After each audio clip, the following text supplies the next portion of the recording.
আজকে আমরা খুব ভালোই লাগছে আলহামদুলিল্লাহ যে গত 15 বছর ভোট দিতে পারি নাই। মানুষের এইবার নিউ ভোটাররা ভোট দিবে এবং যারা গত 15 বছর ভোট দিতে পারে নাই, এটা একমাত্র পসিবল হয়েছে আমাদের ভারপ্রাপ্ত চেয়ারম্যান জনাব তারেক রহমানে।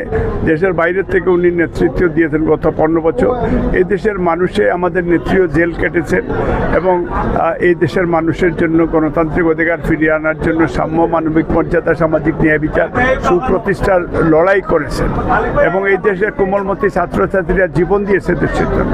এবং ফেব্রুয়ারি নির্বাচনে ধানের শীষে সারা বাংলাদেশে বিএনপি উইন করবে এবং আমরা দক্ষিণ বা ফেঞ্চুগঞ্জ, বালাগঞ্জে জেলার প্রেসিডেন্ট কাইম চৌধুরী এবং বেশি আব্দুল সালাম আমি মিলে একসাথে আমরা কাজ করে আমাদের এলাকার উন্নয়ন আমরা করব।